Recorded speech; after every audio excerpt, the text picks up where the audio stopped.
Republican Senator Tim Scott, who told reporters last month it was June or bust when it comes to the bipartisan bill on police reform, now says a deal could come as soon as tomorrow.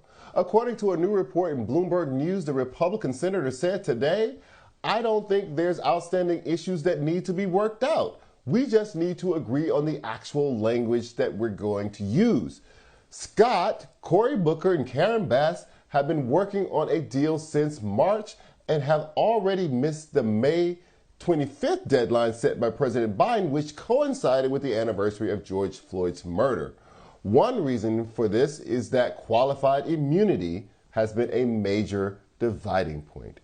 Joining me now, I have the honor of talking with Eric Garner's mother, Gwen Carr, and Sandra Bland's mother, Geneva Reed-Veal.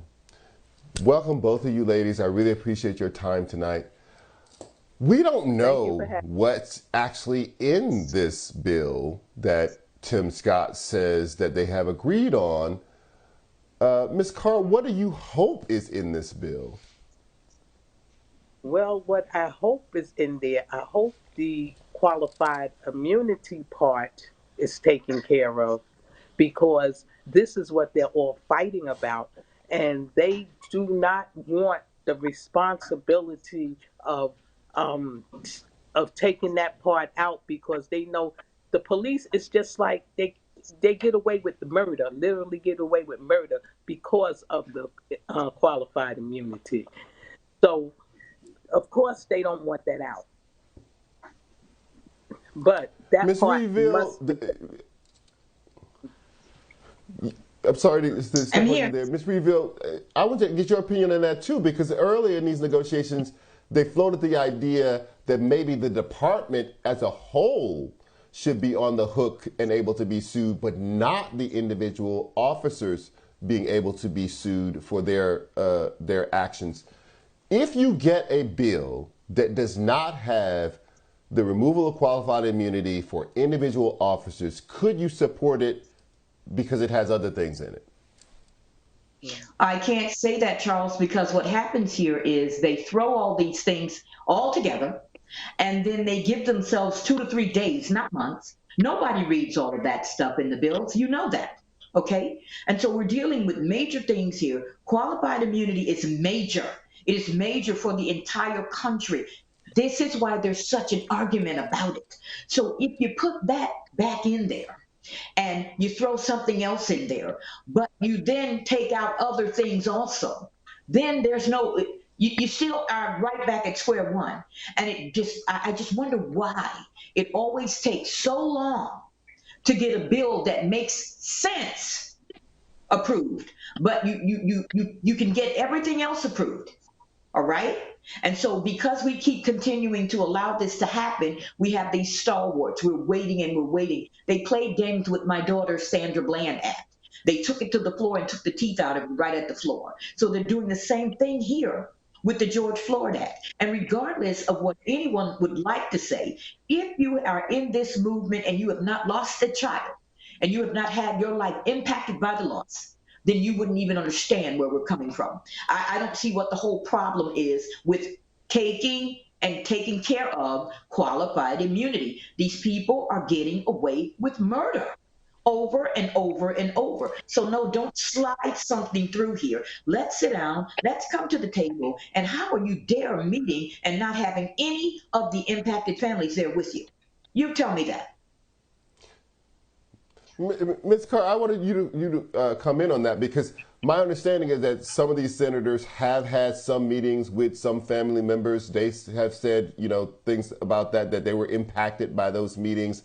And yet they still haven't been able to push this bill through as written.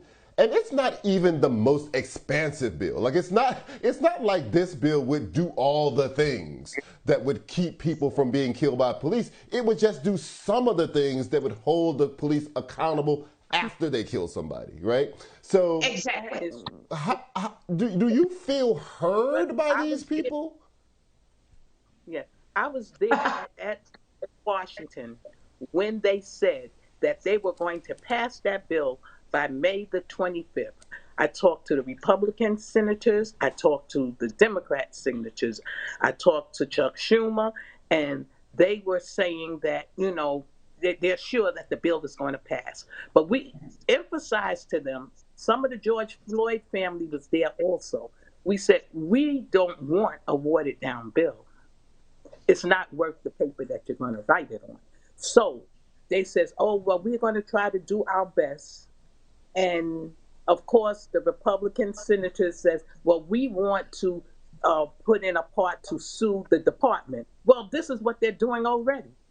It's already coming out of the people's money when a person is killed wrongfully. So that's neither here nor there. We want the police officer himself to be sued for That's wrongfully right. killing a civilian. No, we don't want the department. You're already doing that. Right. Right. So Ms. Reed-Veal, what do you say Yes, to sir. the Democrats, like Clyburn, who says, I could accept and support a bill that did not include qualified immunity. As he put it, don't let the perfect be the enemy of the good. You get what you can get now, and you try to get the rest later. What do you say to Democrats? These are not the Republicans standing in the way. These are Democrats willing to take a smaller, trimmed down bill. Charles, let me tell you something. When you have a group of folks who don't have anything at stake to lose, they're always willing to take a portion. They're always willing to take a step back. At the end of the day, you cannot tell me that you've spoken to many families. We're not talking about just 2 or 3 impacted families. We're talking about many families across the board. Democrats, Republicans alike. Why not sit with the mass of people who have been impacted by the loss? And let's stop cutting deals here. Let's just stop cutting deals. Why is it that we always have to cut deals when it comes to those of us who have lost our loved ones and it comes to those that are killing them? There's no deal to be cut here.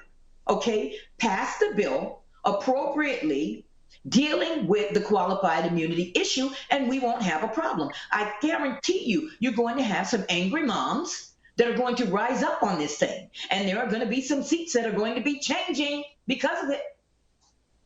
Mm-hmm. So true. I have just 1 minute left. Ms. Carr, I just want to ask you this. What would stop this? Not just what would punish the cops. What would stop this from happening? What would be in a bill that would make it stop? When you say make it stop, what do you mean make stop? Mean the killings of unarmed black people that feels like an epidemic. Well, what It would is stop evident. it? Get rid of these cops that don't belong on the force. That would stop it. We have this deep-seated hate going on that in all the police department, it's all around the nation. You see it happening every day. They're killing our unarmed children. So the only way we can stop it is to heal hearts and change minds. And right now, with all of these police who are prejudiced that's in the police department, those are the ones who are killing our children. You don't see the black policemen going into the white neighborhoods killing their children now, do you? Gwen Carr and Geneva Reed-Veal, thank you ladies so much for being here tonight. I really appreciate your time. Thank you for having us, Charles. Absolutely.